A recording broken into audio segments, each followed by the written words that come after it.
This is why lowering your dose on TRT when you can't dial in and you've tried everything, especially because you're having issues with libido and erections. It's erections specifically, man. Like if things are wrong with the TRT protocol, sure there's anxiety, or sure there could be like sleeplessness for people that are new to TRT and kind of not used to all the hormones and thus the neurotransmitters. Sure, there might be a little water retention in the beginning. All those things tend to go away, but the things that might persist throughout a TRT protocol, if the protocol isn't right, are erection issues. Now, in these cases, like doing coaching, I've seen all manner of shit, like people on both sides of the spectrum, because some people in those cases need to dose higher, despite them having to try to control estrogen. And when they get it a little lower, like things are better.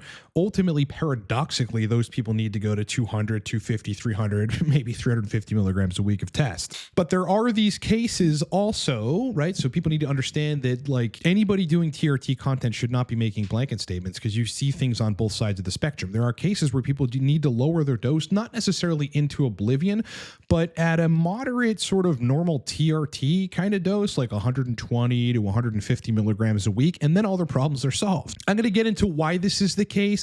Most of this has to do with estrogen, but most of it has specifically to do with their intolerance of anything that reduces estrogen, even though they might need slightly lower estrogen. I want to break this point of confusion down for people, because yes, of the subset of individuals that are going to need to just dose lower dose TRT, it is a thing, and I'm going to tell you why.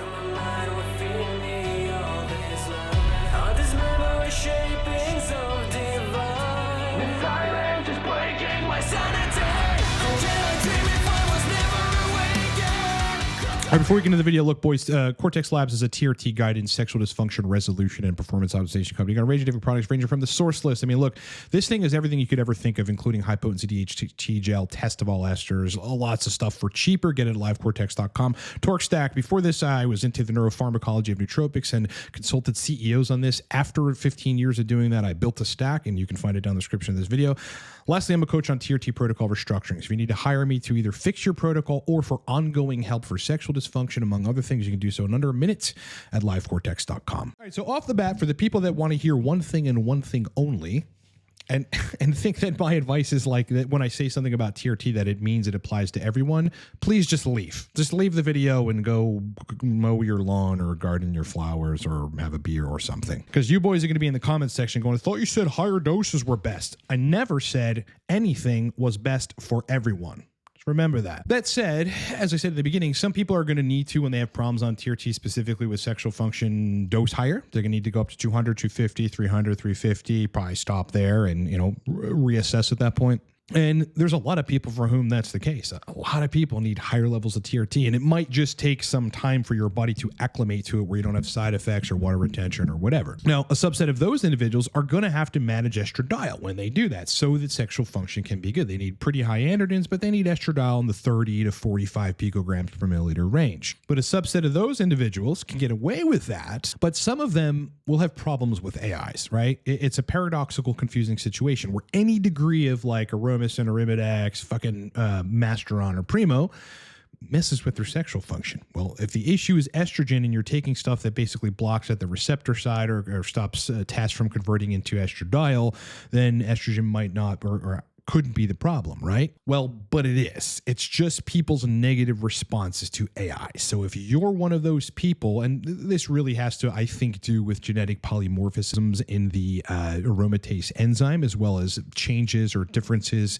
between people in drug metabolism. Some people might metabolize Arimidex way too fast, drops the estrogen way quick. Their body's super sensitive to those drops in estrogen, and sexual function takes a fucking back seat for like 3-4 days as that balances out. In those cases, okay, pay attention to the if-then statements. If that's you, then do this. You got to lower your dose. You got to lower your dose. Yeah, I hate to say it because I'm an advocate of higher dosing TRT and making sure at the very least you're at 150. But again, people are going to feel really good at 200, 250. But listen, 120 a week to 150 milligrams a week is not a bad TRT dose. You're going to be anabolic, you'll have energy, you'll feel good. And depending on your HCG dose, specifically if it's low enough, like 100 IU every day or so, just enough to keep that function, or 100 IU every other day. The estrogen is unlikely, unless you have a terrible lifestyle and you're super overweight, to go past your range, and sexual function after 3 to 5 weeks on a long ester should balance out to be pretty goddamn good. And herein really lies exactly why that happens, why sometimes lower doses for these subset of individuals is better. This is a Reddit thread titled, "How many of you guys lowered your dose?" Guy goes, "Hey, been on TRT for 3 years, but for me, I see as time passes, I need less and less amount of testosterone to reach the same blood level." Well, that's interesting. I'm wondering if someone knows what the reason is and how many of you had to lower your dose through the years to keep the same blood level. First comment, started at 220 milligrams a week. Okay, pretty good TRT dose, which put me at 900. It's probably talking about doing it once a week, and 900 is the trough. Now I take 160 and it puts me at 1,000. The difference, I lost 100 pounds. Okay, wow. And now convert much less estrogen compared to when I started. Here's the critical difference here. E2 went from 90 to 35. Like right there, E2 at 90 is rarely, it happens for some people, but rarely going to like be an environment for good erections, right? Estradiol, substantially above the range is usually not good for erections and sexual function. 35, however, is pretty fucking good. Assuming you have sufficient androgens, 35 is actually pretty good. So this guy probably got like his libido back and felt better. I mean, there are all manner of negative, not just physical side effects. Maybe you've worked past them, but ultimately mental side effects that come with having high estrogen as a man. I mean, think about it. Think about women in certain phases of their menstrual cycle where the estradiol is really high. Think about how they behave. You know, if you think as a man, just because you have androgens that you're somehow going to be fucking resistant to that, you're definitely wrong. Now here's like perhaps one of the most critical ones that are relevant to what I'm trying to explain to this subset of individuals here. This guy goes, "I have, after 3 years, I've lowered my dose, finally learned my lesson. I tried higher doses with an AI." So again, case in point, somebody who doesn't respond to AIs in the way that some people do. Some people tolerate them fucking fine. It's just like easy to use, no side effects, gets the estrogen down. Some people don't. Tried higher doses of an AI to some better results than without, but just doing 100 milligram per week solo. So it looks like, on Friday or something, he's injecting 100 milligrams of testosterone cypionate, has been by far the best experience I've ever had. Libido and erections also way better than even after lowering dose. He put 2 ways in there to emphasize how much better the dick function is in the libido. So the question about this is like, why? Why? Well, I mean, there's a number of different reasons. Look, if estrogen goes above the range your body likes and is used to, and I think that range is actually going to be different between people, which is why I think it's absurd to give a blanket statement TRT advice. Well, then, sure, there could be a 6 to 12 month adjustment period after which you tolerate that, fine, but who the fuck wants to wait 6 to 12 months to dial in? I'm telling you, elevated estradiol past your range, it takes a pretty long time for you to be, for your body to be okay with that. And in some cases, your body will never be okay with that.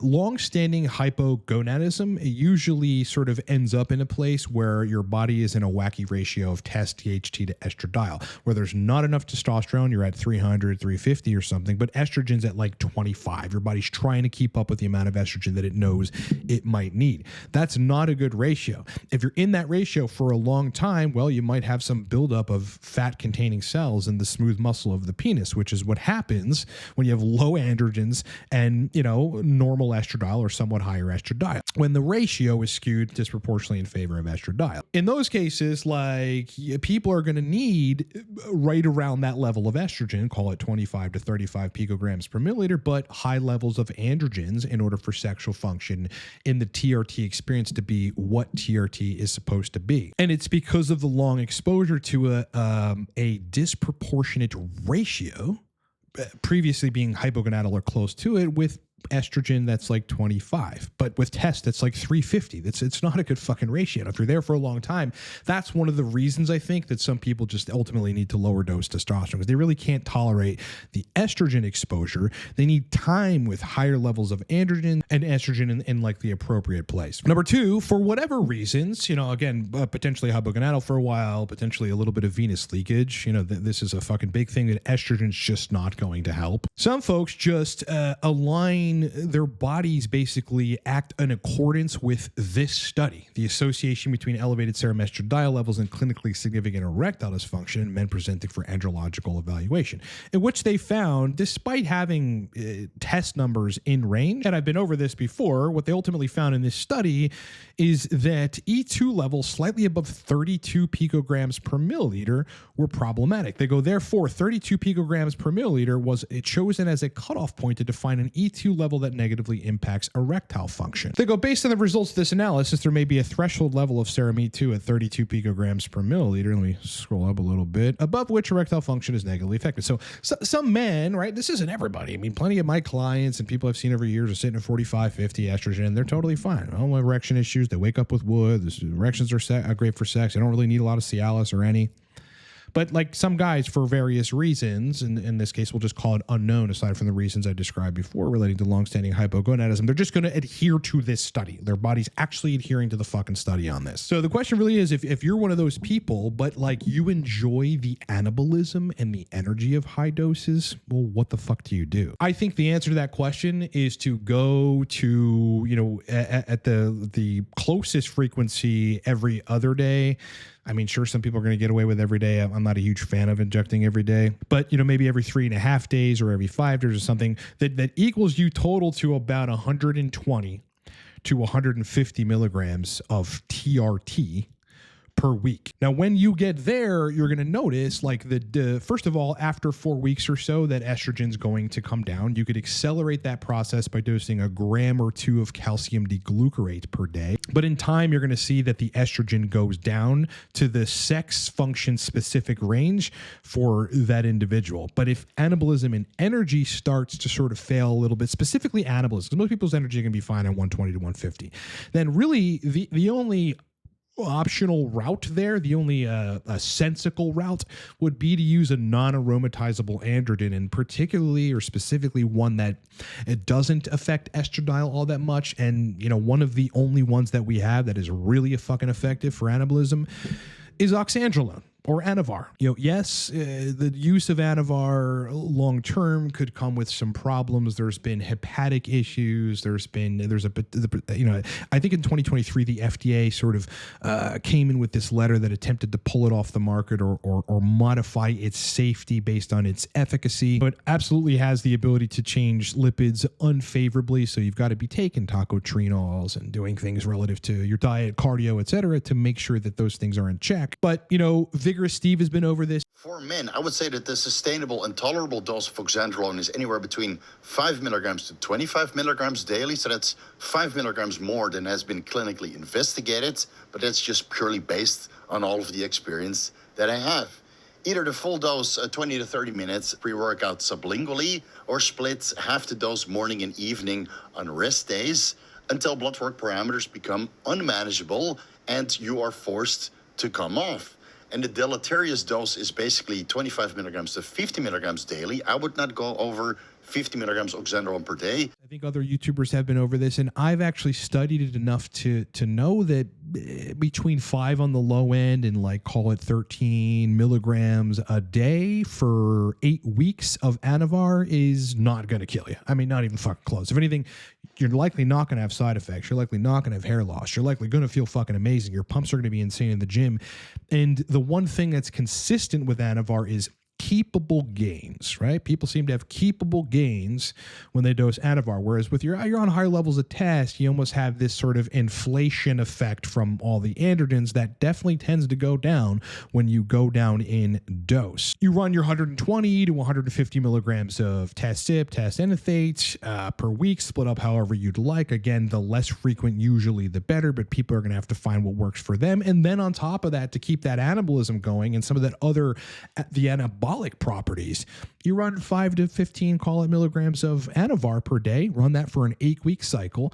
Run your blood, cycle off of that. You know, if your bloods are fucked up, make sure they get back to normal. You know, that HDL goes back up, the LDL goes back down, maybe your ApoB goes back in range. And you'll probably have keepable gains, some mass that you put on, and you'll look good. And then decide at that point, especially if you're still dialed in with TRT, which you probably are at that point, okay, maybe 8 weeks later, I'll go on another cycle of Anavar. I'll run another 10 milligrams a day of Anavar for 6 to 8 weeks. You could do that so long as there's sufficient time in between breaking from Anavar, where if your bloods are fucked up, you're getting them back to normal. You could do that for the foreseeable future. I really don't see, after all the studies, Anavar's been studied very extensively, particularly in what you would consider perhaps more vulnerable people like children, and there's just never any long-term side effects to long-term use of Anavar. Now, are Primobolan and Masteron also good options here? Well, yes, but keep in mind that they're going to lower estrogen further. And so if you're sensitive to that, if you ended up in this place, you're usually sensitive to the reduction in estradiol, so you're going to have to sort of tread lightly and play those cards as wisely as you can. Observe throughout the process, and if you determine that those things are lowering estrogen too much and your libido, the mental side of fucking arousal starts to take a shit, well, then at that point, you probably need to ditch those DHT derivatives. Bottom line is this, it is the case that some people having dial-in issues, specifically around sexual function, need to raise their dose of testosterone. They need to stop micro-injecting. They need to do every 3.5 days or every 5 days or once a week, and it needs to be 200, 250, 300. I see this all the time. A lot of those people are going to need to manage estrogen. Some can get away with not. You'll have to figure out if you're one of those people or which one you are. But in other cases, all this attempt to do that, it just requires a lot more work in some of these other cases. AI, DHT derivatives, DHT itself to block some of the genetic action of estradiol. But some people are just going to have to go to modest TRT doses. It's where their body's going to feel best. It's where their energy is going to be best. Use a DHT derivative that aligns with you and works well with you for anabolism. If you want more anabolism, some people will be fine at 120 to 150, completely fine in terms of muscle building. And for those individuals, that's just where they should be with tests. Yeah, those people exist. Not everybody needs to be dosing fucking 300 milligrams a week. It all depends. Yeah, I just watched a long, somewhat older podcast of Vigorous Steve, and he's like, listen, if I can control estrogen, I could tolerate 2.5 grams of testosterone a week, right? But some people can't tolerate fucking 300.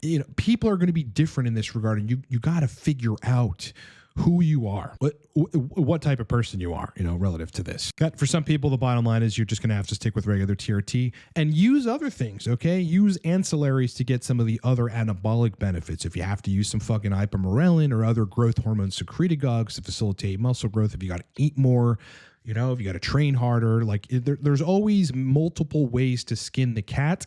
Keep those options in mind. Keep your test dose where your dick works and everything's good on that front. And then you can ride off into the sunset.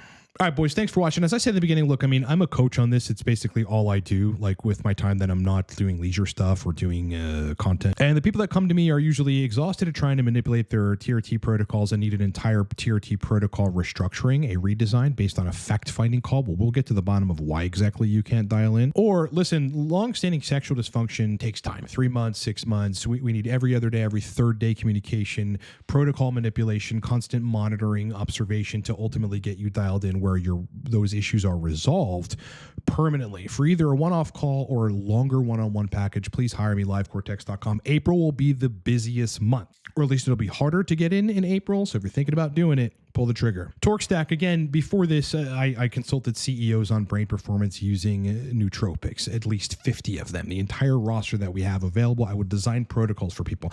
After all that experience, I built one, and it is very fucking strong. You will notice it within 20 minutes, and it lasts 5 to 7 hours. It's called Torque. You can get it down in the description of this video. Lastly, Sourceless gives you access to every anabolic, DHT high potency, test of all esters, all the ancillaries for not only cheaper, but it's stuff you can't get from your clinic. Sometimes you're going to need to circumvent them. Sometimes you need to go around them and go get stuff to try yourself, because everybody's different, man. You might need some Masteron with your test, with some FSH, whatever it is, for you to dial in. Or if you want to experiment with stuff for optimization, everything's in the source list. You can get it down in the description of this video. All right,